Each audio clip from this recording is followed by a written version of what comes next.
es una nueva emisión de TVC4 Noticias, el informativo diario de Comarca TV comprometido con la verdad. Estas son las novedades.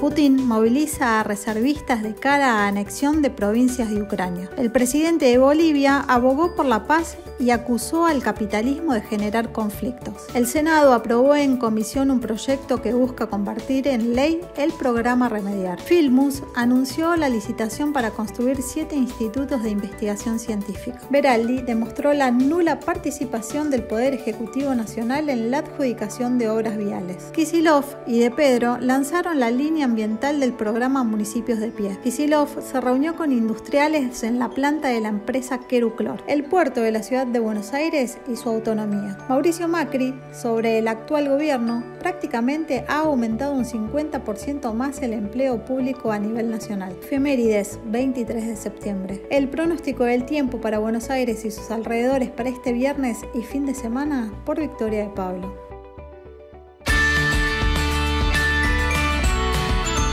El presidente ruso Vladimir Putin y su gobierno anunciaron una movilización parcial de reservistas para proteger territorios ocupados por el ejército ruso en Ucrania, que se preparan a celebrar referendos para ser incorporados a Rusia.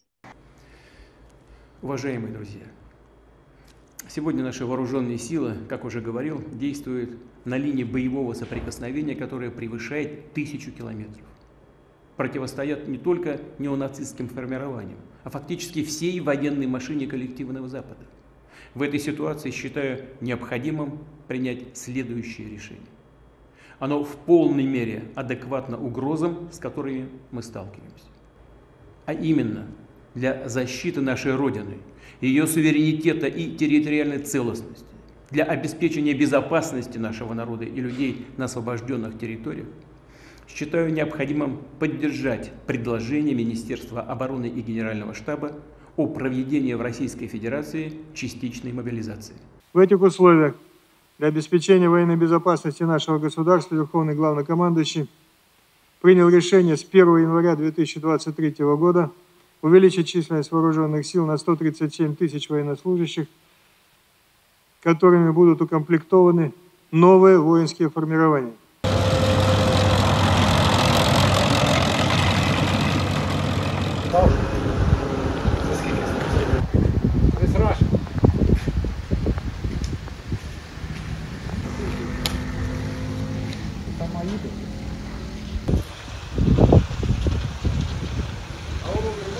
Well, the speech of President Putin and the announcements he made both on this referenda and on the partial mobilization, this is just another proof of Putin that he is not interested in peace, that he is interested in escalating his war of aggression. This is also yet another sign of his desperation with how his aggression is going against Ukraine. El presidente de Bolivia, Luis Arce, abogó por la paz mundial en su discurso ante la Asamblea General de la ONU y acusó a las empresas transnacionales del sistema capitalista de generar conflictos en el mundo. Que este 77 periodo de sesiones permita continuar fortaleciendo el multilateralismo para enfrentar de manera más efectiva las nuevas y viejas amenazas que acechan a la humanidad. Hermano presidente, hoy nos encontramos frente a una crisis capitalista múltiple y sistemática que pone cada vez más en riesgo la vida de la humanidad y del planeta. No cabe duda que los desafíos a los que nos enfrentamos son cada vez más complejos.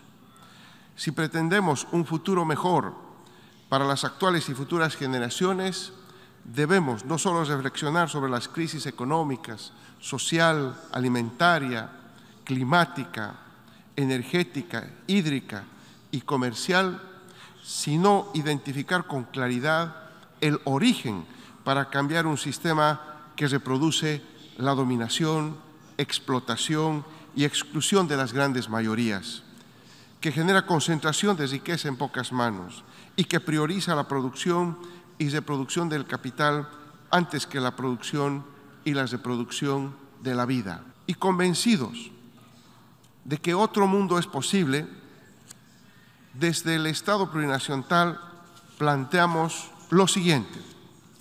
Número 1, declarar al mundo como zona de paz. En tal sentido, expresamos nuestra preocupación por el considerable número de conflictos armados que azotan a la humanidad, muchos de ellos promovidos por las transnacionales de la guerra, pero también por el afán de imponer un orden político y económico mundial, funcional a los intereses del capitalismo.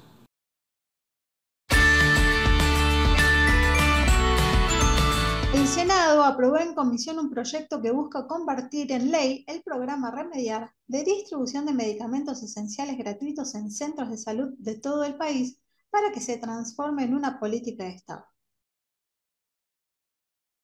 Remediar surge a partir de la crisis del año 2001-2002, surge para dar respuesta a esa crisis, que era una crisis económica, una crisis social, pero también era una crisis sanitaria en algún punto.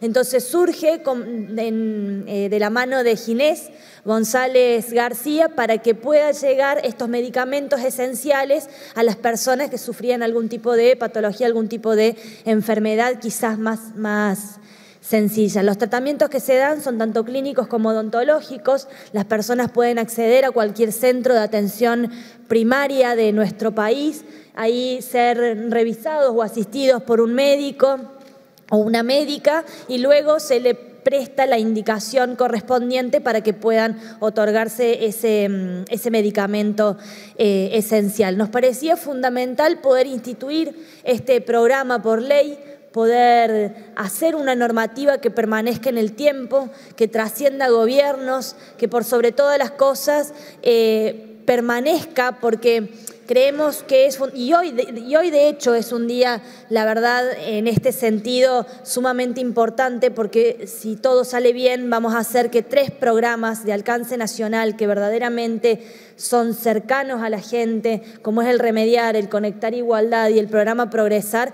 puedan ser instituidos por ley, porque es también lo que la sociedad nos demanda. La sociedad nos demanda respuestas concretas y que esas respuestas concretas no sean ideadas un día y lamentablemente al otro año con un cambio de gestión puedan tener un desfinanciamiento, sino que al contrario, que permanezcan y que justamente cada vez sea mayor el alcance, como está sucediendo con el programa Remediar. El ministro de Ciencia, Tecnología e Innovación, Daniel Filmus, presentó el llamado a licitación pública para construir las sedes de institutos de investigación científica en 7 provincias, con una inversión de unos 4.000 millones de pesos y financiamiento del Banco Interamericano de Desarrollo, destinadas a fortalecer el Sistema Nacional de Ciencia, Tecnología e Innovación. Los proyectos de infraestructura, que alcanzarán una superficie cubierta de 14.449 metros cuadrados, fueron seleccionados en el marco del programa federal Construir Ciencia y se desarrollarán en las provincias de San Luis, Misiones, Corrientes, Mendoza, Córdoba, Santa Fe y Buenos Aires. Hay un programa de inversiones que no es ocasional, sino que hay una ley de financiamiento detrás, que cada año va a aportar sus recursos. Y me parece que es un hermoso mensaje a todo el sector científico-tecnológico y particularmente a quienes están tomando las decisiones de incorporarse a la investigación. Es posible porque me parece que hay una cierta madurez en la dirigencia para tomar el tema de ciencia y tecnología como política de Estado. Que se haya votado por unanimidad la ley de financiamiento, que se haya votado por unanimidad la ley de economía del conocimiento, que favorece la inversión privada, que tiene que complementar esta inversión pública, que se haya votado por unanimidad la semana pasada o la anterior, la ley de bio y nanotecnología. Mañana vamos a estar en el Senado discutiendo el Plan 2030, que por primera vez en la historia queremos que haya un plan de 10 años votado por ley y que sean todas las fuerzas políticas, sea cual fuera el gobierno, que se comprometen a llevarlo adelante. Nos parece que son rasgos históricos. Estas obras, como dijo Ana recién, estaban pronosticadas en el 2014. La ciencia cuando se pierde tiempo, todos lo sabemos, no se puede continuar en el punto que la dejamos. Por eso hay que terminar con las políticas pendulares, en esta y en otras áreas, en educación. Bueno, hay muchas áreas que si no tienen mediano y largo plazo es imposible planificar un país, no se puede estar empezando una y otra vez. Nosotros estamos peleando para que, y orgullosos de que el año que viene se llegue al 0,34 del PBI en ciencia y tecnología. Tenemos que trabajar en construir y consolidar políticas de Estado en esta dirección y me parece que hoy estamos dando un paso grande. Acabamos de entregarle a las provincias los recursos para 60 millones de dólares en equipamiento. ¿Hace cuánto que el CONICET no podía tener un plan de esta naturaleza? El Ministerio puede tener un plan de equipamiento de gran envergadura. El abogado de la vicepresidenta Cristina Fernández de Kirchner, Carlos Beraldi, refutó la acusación de la Fiscalía en la causa Vialidad sobre la participación directa del Poder Ejecutivo Nacional en cabeza de su presidenta en la adjudicación viales tanto a nivel nacional como provincial. El defensor de la vicepresidenta incluso apeló al testimonio de Javier Iguacel, titular de la DNB durante el gobierno de Mauricio Macri, para desarmar la acusación de la Fiscalía sobre Cristina Kirchner como jefa de una asociación ilícita. La primera cuestión que nosotros vemos es que si hay aquí una discusión sobre cómo se desarrollaron los procesos de licitación, ejecución y pago de obras viales, lo primero que salta a la vista para nosotros y para cualquier persona objetiva es que no existe ninguna posibilidad de vincularlo eso a la competencia de un presidente. ¿Por qué? Porque basta ver cuál es la estructura del Estado y cuál es el nivel de distancia que existe entre la presidencia de la Nación y los hechos por los cuales se pretende atribuirle responsabilidad penal. ¿Cómo hace para conectar esto que está acá abajo con esto que está en la presidencia? ¿Habrá alguna posibilidad de hacerlo? Y la verdad que en términos jurídicos, no existe ninguna posibilidad de vincularla. Y el último funcionario de la provincia, 2 estamentos nacionales, está el gobernador de la provincia. Yo no designo al administrador de vialidad provincial, son autoridades provinciales. Este es un país federal, ciudad autónoma y 23 provincias, y los gobernadores designan todas las autoridades. ¿De qué estamos hablando? ¿Cómo tenemos que estar discutiendo y yo aclarando estas cosas que las sabe un estudiante de segundo o tercer año de Derecho de la facultad? Y las tenemos que estar discutiendo. Esa obra pública generalmente, casi siempre, yo diría que en inmensa mayoría de los casos, la licitan las provincias. Y lo único que hace Vialidad es ir rectificando el cumplimiento de las obras. Y el Estado Nacional, a través de Vialidad o del Ministerio de Obras Públicas, o de en aquel momento se llamaba de Planificación Federal, lo que va haciendo es disponiendo el gasto. A medida que la obra se va construyendo, se va disponiendo que se pague. Eso lo llaman certificado de obra. Todo esto de lo que yo estoy hablando es muy lejano al presidente o al jefe del gabinete. Está muy lejos. Bien, por encima de la Dirección Nacional de Vialidad, ¿qué otros órganos políticos tomaban intervención en estos procesos licitatorios?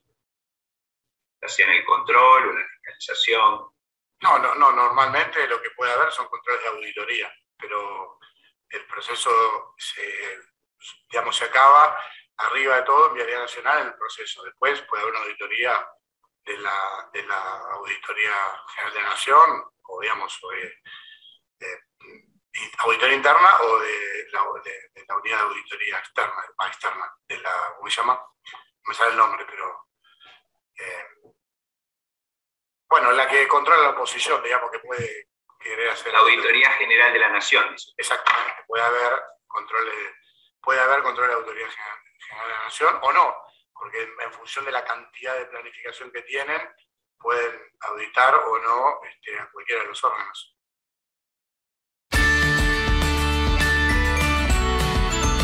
El gobernador de la provincia de Buenos Aires, Axel Kicillof, encabezó junto al ministro del Interior, Eduardo de Pedro, el acto de lanzamiento de la línea ambiental del programa Municipios de Pie. Fue en el complejo museográfico provincial Enrique Udaondo de Luján.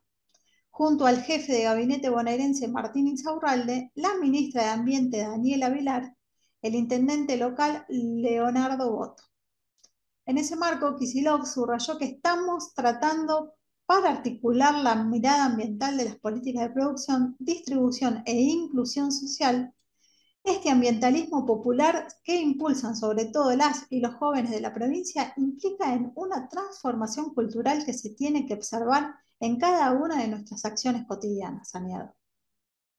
Agradecer la posibilidad de la firma de este convenio tan importante para cada uno de los municipios que lo firma, especialmente para Luján, en un momento particular porque estamos a horas de que comience la construcción del centro ambiental para la transformación del basural más grande que tiene la República Argentina.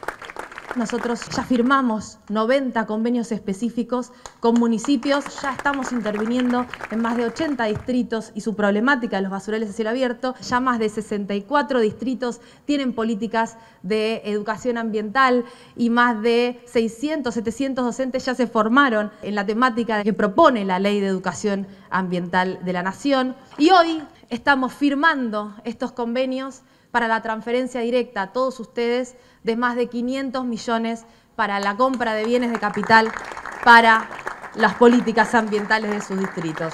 Sumado a los más de 2.500 millones que ya estamos ejecutando, da un número inédito en el recorrido de las políticas ambientales de la provincia de Buenos Aires. Hoy estamos hablando de políticas públicas de presente pero de futuro. Me parece que tenemos que recorrer este camino que es una nueva materia que una generación intermedia hoy ya ha impuesto, que tiene que ver con un ambientalismo inteligente, transversal y popular. Todo proyecto de país va a funcionar si hay una articulación, si hay una eficiencia, si hay un pensar inteligente entre todos los que administramos recursos públicos. Son las pibas y los pibes los que nos dicen cuidemos el mundo, cuidemos el ambiente, cuidemos cada ciudad, tengamos producción sostenible, sustentable, tengamos una visión del mundo que cuide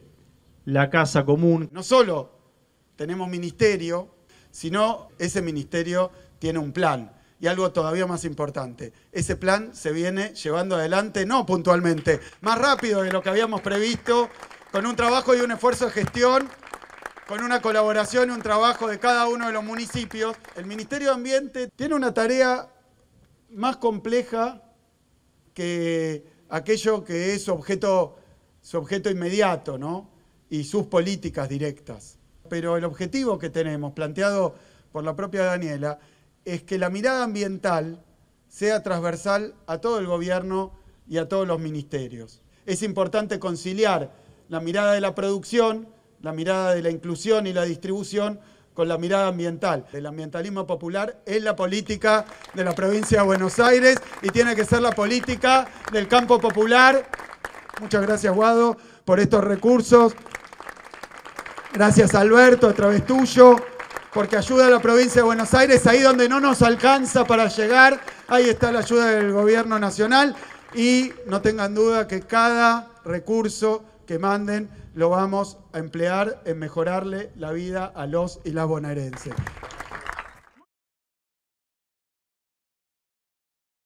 El gobernador de la provincia de Buenos Aires, Axel Kicillof, recorrió la planta de la empresa Queruclor en el partido de Escobar.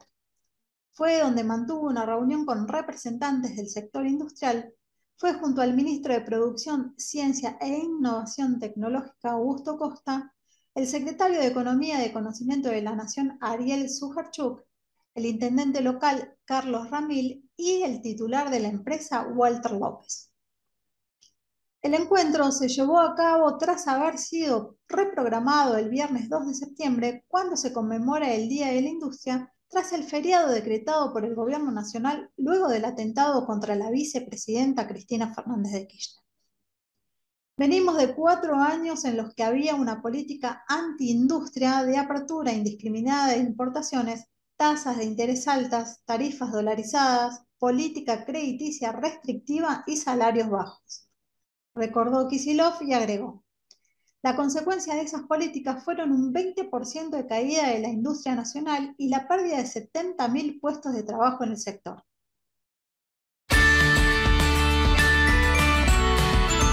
Organizado por el Grupo de Demócratas en Acción, conformado por los partidos Demócrata, Demócrata Cristiano, Partido de las Ciudades en Acción y la Unión del Centro Democrático, DECABA, se llevó a cabo la conferencia sobre el puerto de Buenos Aires y la autonomía. El expositor Gonzalo Mortola explicó la situación del puerto de Buenos Aires y la situación paupérrima en que encontraba al llegar la administración de Juntos por el Cambio. Hubo una coincidencia entre los presidentes de partidos Mónica Alonso, Alejandra Burchat, Jorge Giorno, Partido de las Ciudades, y Andrés Pasamonti, en cuanto a la necesidad del traspaso del puerto a la Cava, amparándose en el artículo 11 de la Ley número 24.093 de actividades portuarias. Ante la consulta, Andrés Pasamonti afirmó: es una vergüenza que la Administración General del Puerto se mantenga intervenida, con un control absoluto por parte del Estado Nacional, que, como sabemos, es ineficiente y corrupto.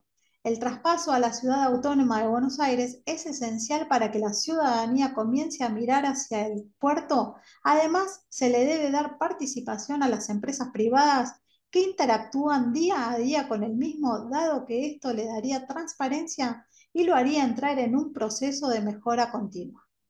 Y siguió al cuestionar: la autonomía de la ciudad de Buenos Aires es una ofensa para todos los que vivimos en ella y transitamos todos los días.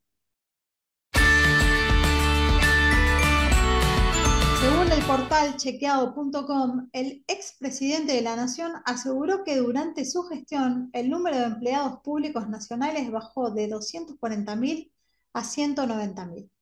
y que en el gobierno de Alberto Fernández aumentó a 300.000. Sin embargo, según datos oficiales, en la actual gestión el número de empleados públicos aumentó el 2,5%, 20 veces menos a lo mencionado por el líder de Cambiemos. Este número incluye a los puestos de trabajo en planta permanente y temporaria, concursados y con contratos. Los aumentos más importantes en el número de personal se dieron en los ministerios de Salud y de las Mujeres, cuya estructura no existía antes de diciembre de 2019. Muy alto, sobre todo, insisto, que uno no entra al Estado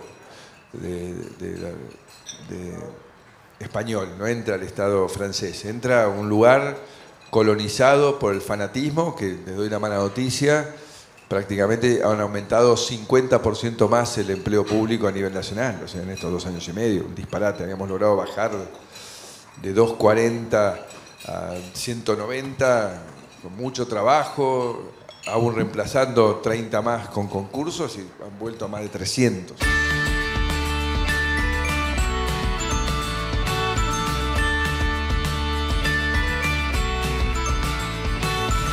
Efemérides 23 de septiembre. En 1778 nace en Buenos Aires el abogado y periodista Mariano Moreno, uno de los principales ideólogos e impulsores de la Revolución de Mayo de 1810 y secretario de la primera Junta de Gobierno del Virreinato del Río de la Plata, que marcó la autonomía de la corona española. En 1850 muere en Asunción del Paraguay, a la edad de 86 años, el militar y estadista José Gervasio Artigas, que destacaba la participación en la Guerra de la Independencia de las Provincias Unidas del Río de la Plata e impulsor del federalismo. En 1896 muere en Buenos Aires, a la edad de 59 años, el médico y escritor Ricardo Gutiérrez, uno de los fundadores del Hospital de Niños. Desde 1946 lleva su nombre y donde trabajó de forma gratuita durante 25 años.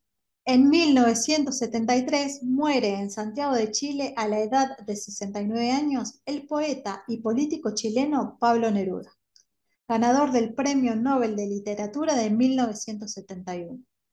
El escritor colombiano Gabriel García Márquez, Nobel de Literatura en 1982, se refirió a Neruda como el más grande poeta del siglo XX en cualquier idioma. En 1973, el expresidente y general Juan Domingo Perón gana las elecciones presidenciales con el 61.85% de los votos con la fórmula del Frente Justicialista de Liberación Nacional, que llevaba a su esposa María Estela Martínez como vicepresidenta. Perón accedía así a su tercer mandato presidencial luego de 18 años en el exilio tras su derrocamiento en el golpe cívico-militar de septiembre de 1955. Se celebra el Día Internacional contra la Explotación Sexual y la Trata de Personas, instituido en 1999 en conmemoración de la fecha de 1913 en la que se promulgó en la Argentina la primera ley en el mundo contra la prostitución infantil.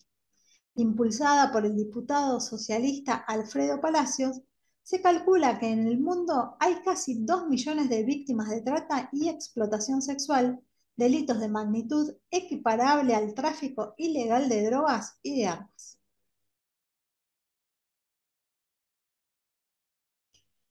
Y esto ha sido todo por hoy y nos despedimos hasta el lunes para una nueva emisión de TVC4 Noticias, el informativo diario de Comarca TV comprometido con la verdad.